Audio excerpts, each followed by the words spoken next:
You have to take your wins where you get them, because that used to be a lot. That was hard. A lot of us had a hard time keeping our arms up like that for 11 minutes, and that's also a collective consciousness thing, where in the collective, because you're working with the collective subconscious and the collective kind of aura, the collective consciousness. As that elevates, the arm, the physical experience of it becomes lighter. Because we're not doing, in Kundalini Yoga, for the most part, you're not doing anything, too physically crazy that it would be a physical reason why you would need to stop doing the posture. Sometimes.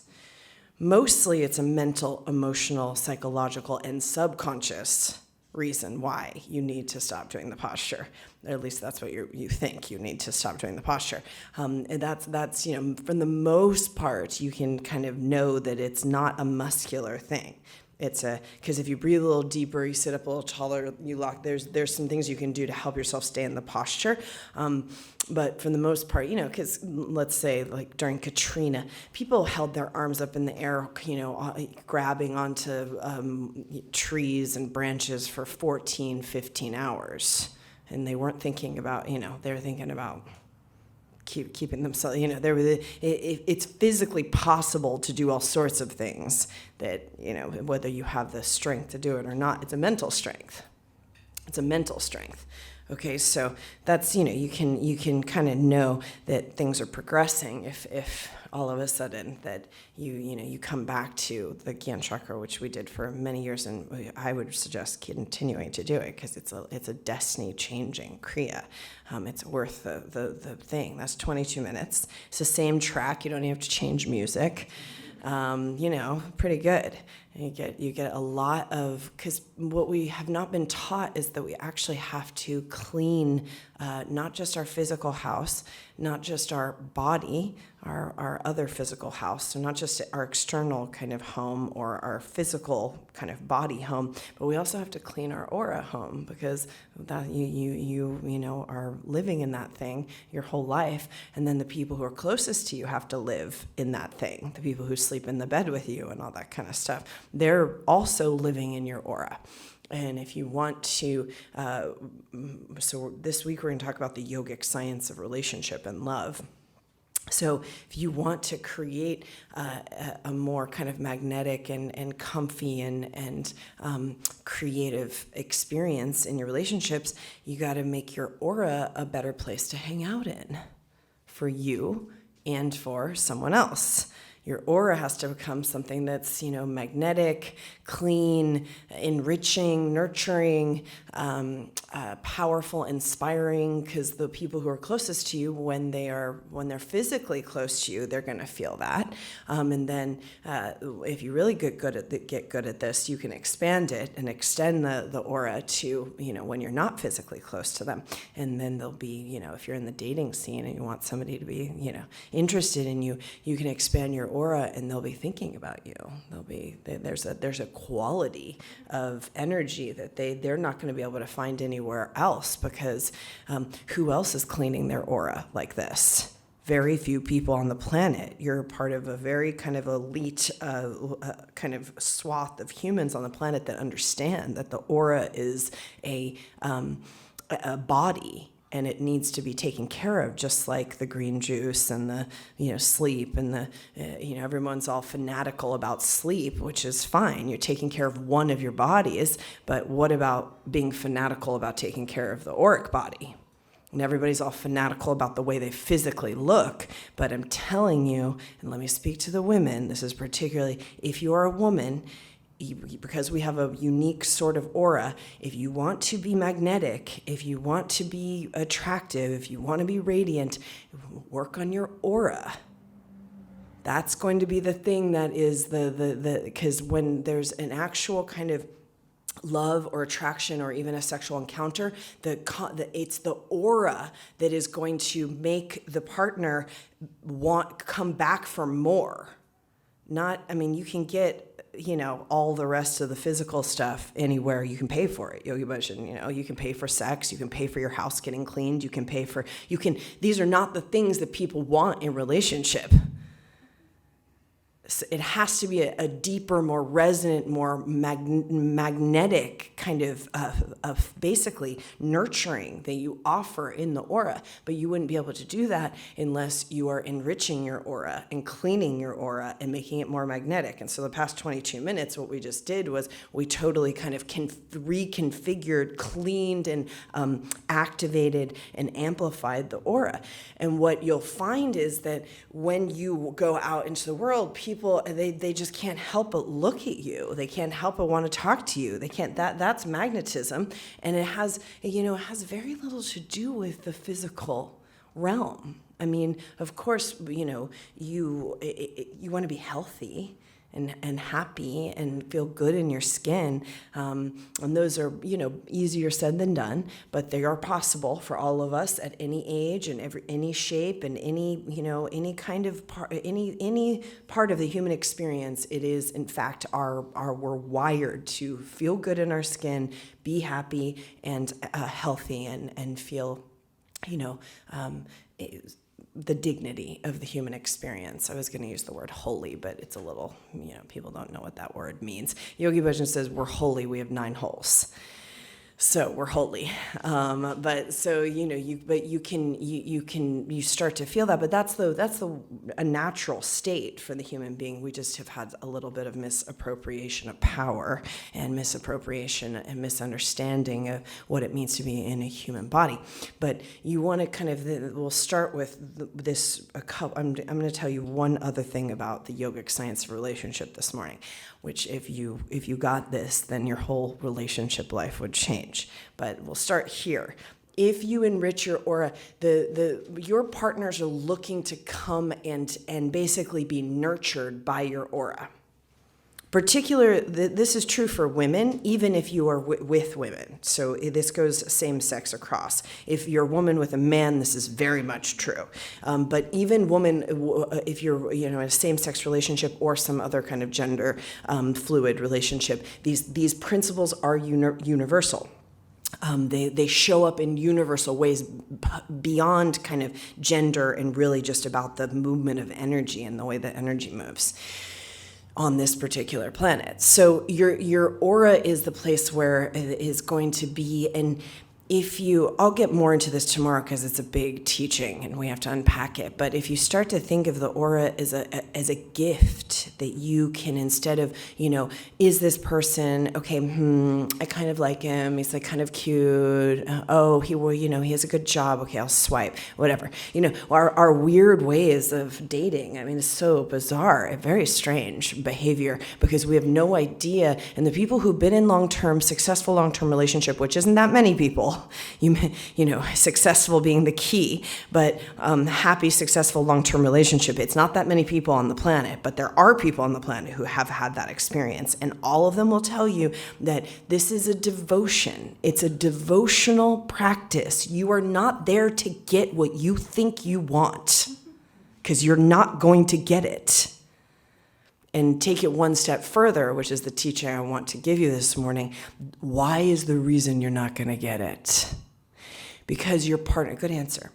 Because your partner is a reflection of your subconscious desires, not your conscious desires. So you consciously want to be loved. You consciously want to have a good relationship. You consciously want to, be creative with your partner or whatever the things are, right?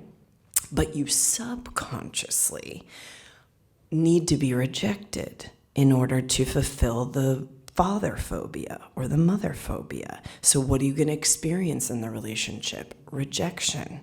What are you going to experience in the relationship? Some sort of kind of turmoil around worth and all that kind of stuff. That's very common. Very, very, very, very common. What are you going to, so if you look at, and this is your job this week, look at your relationship history. Start to unpack, we don't want to spend too much time on the past, but it's worth taking a little look, especially if you're not getting what you think you want in a relationship, whether it's the current relationship you're in or the one you want to be in. or the dating life, because, I can't, I hear the complaint about dating is just constant all the time, all the women, particularly women, but I hear it from men too, but particularly women, there's so much complaining about dating. If you came to dating like you were creating a space where there could be some sort of gift of the person that you're meeting for coffee or for whatever, that it could be, some sort of exchange of a gift or a devotion, whether you ever see that person again or not, that's just, you're playing on a whole nother level. It's just a whole nother level. And you become a really nice person to be around, because you're not just trying to get what you want, which is just not that pleasant. And it's a low vibration. It's a low vibration. Everybody just trying to get theirs is a low vibration. Therefore, you just become another one of those people who are trying to get theirs, which is fine. But if you want to start to play at a higher level, and, there's subtle ways that we do this, and there's not so subtle ways. So the women want to blame the men, like, oh, they're just trying to get laid. Well, the women have an exact same thing going on. It's the reciprocal in collective consciousness, except it's not necessarily sex. We're just trying to get validated. We're just trying to get, security. We're just trying to get whatever the thing is, but it's the same kind of reciprocal.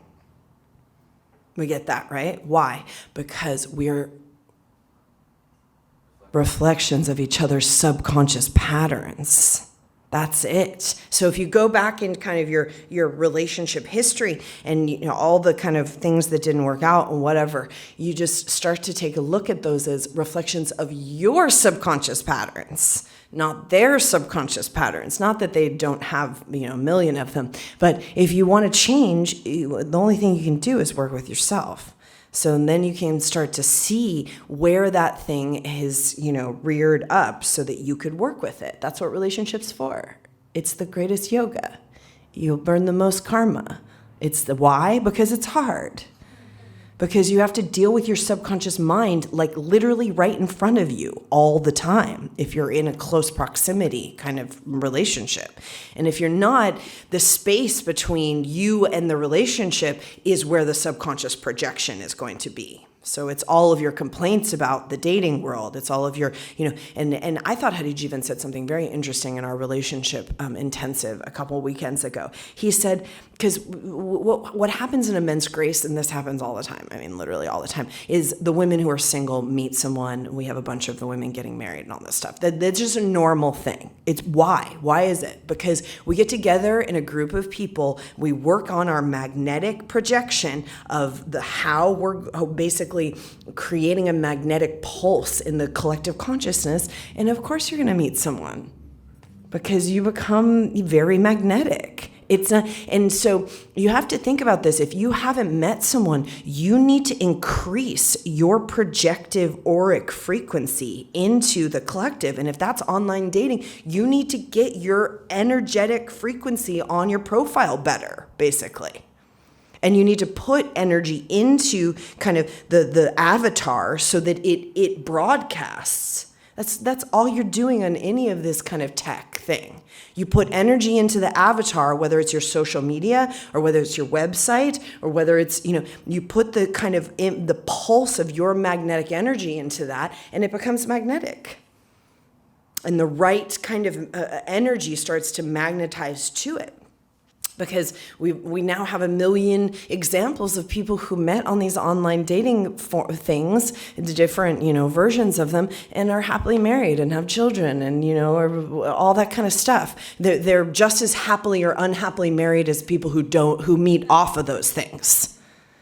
Do you know what I mean? So it's not, and we have the whole arranged marriage scene, in other cultures and that kind of thing. Yogi Bhajan used to do it to people, and we're not into that anymore. But, the reason being is you have just as many, the percentage of your happiness and unhappiness is exactly the same.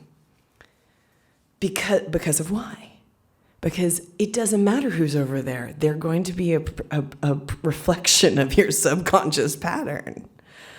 So, and when it comes to sexual attraction, you can create sexual attraction with anybody. It's scary. I'm serious. Those are the tantric arts. Anyone. You can create sexual attraction with anyone. And I've seen it with my own eyes. I'll never forget one of these relationship intensives. I opened my eyes. I looked back, and my brother had this like amazing woman on his lap. She was just like engulfing him, and he was like so into it. And I just remember going, you can create attraction with anyone. I wouldn't have picked her out as being his type, you know what I mean? But he was so into it. And I loved that moment, because I was like, that's it. You know, there's a tantric science and art of creating attraction. And we know those people we are so attracted to that, you know, then you get in a relationship with, and you're not practicing those arts. The rub of the kind of, you know, depolarization happens with a person that you are highly attracted to. True or not true? Very true. So then would it not be the case that someone that you're not attracted to, you could actually create attraction with? Because it doesn't matter. It's a science. You can create, and that's why I tell people, date people you're not like at first attracted to. It will uncover a lot, because why? They're not right at the center of your subconscious kind of pattern. That's what attraction is. So they're not right away hitting that kind of subconscious pattern, which means that you actually might have more of a chance. Anybody have that experience that they married someone or they got in a relationship with someone who they weren't and it's really quite interesting what happens there. There's magic. I mean, everything has its own challenges, but it's just a good exercise in seeing. So if you're dating, or, you know, if you want to change this scene in your life, there's two things. Get the aura more magnetically projective, so that you can have anything. So if the relationship, I mean, there's, as Hadi Jivan was saying, what is there, 7 billion people on the planet? There's 7 billion people on the planet, and a lot of them are trying to get in a relationship and are lonely and want the exact same thing as you do. 7 billion people. Let's just say that at least half of them probably are looking for a relationship and are trying to figure the same thing out.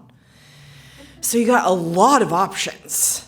So if you're in that kind of mindset that like, I don't have a lot of options and the pool is like small and like, you know what I don't get? I was talking to our friend in Paris, because I was saying, I think you might like this guy. I'm like, but he lives, you know, in the States. And she was like, I don't care. I'll date anybody who lives anywhere, because you just never know. And I know, you know how many women, I hear more because the women complain to me and they're more vocal about this, but that they won't date outside their city. What's wrong with you? That's so stupid.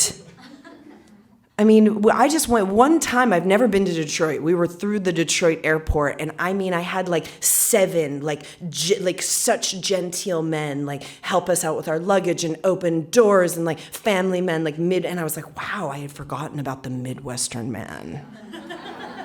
It's a hot look. It's a really, you know, so why wouldn't you change the settings on your dating app and start dating? Like, go somewhere for the weekend and go on a date. I mean, we have a lot of, we have privilege and we have options because of that. So there's all these ways but why wouldn't you do that? Well, the thing is, it's a reflection of your subconscious limiting patterns. So you're not even willing to look past your own city. I mean, especially here in Los Angeles, you come to Los Angeles because you're messed up for one reason or another, you know? And if you grew up here, you're really messed up. So what are you going to, get yourself together? What are you going to do? If you have a problem with the dating pool in Los Angeles, I mean, that's wouldn't be unusual. We're a bunch of real strange people here, you know? We like it though, but that's you want to be you want to be just getting this so that you can start to get what you consciously desire, so you can be fulfilled. because that's what you came here for. You didn't come here to be unfulfilled. That's not the way that your destiny was written. So I'd like to work with that this week and really kind of do some deep spelunking on this subject. It's a very important subject, and we want you to, and you can have beautiful relationships and love and the expression of love. And we need it, because the more we're able to express love with each other, in our friendships, with ourselves, in our communities, in our love relationships, in our businesses, the more this planet's going to change. And love is a verb. It has to be expressed. It's a verb. It's not a noun. You get that? So you have to practice it and open it and exhibit it and let it flow through you so that it can start to be the predominant energy of your human experience. All right, so we'll do a little bit with this morning, and we'll continue. And I'll be giving, some of these food for thought teachings. These relationship teachings are so profound. If you just took one of them and started practicing it, it would really change your life. So they're small, but they're very profound in practice. Okay.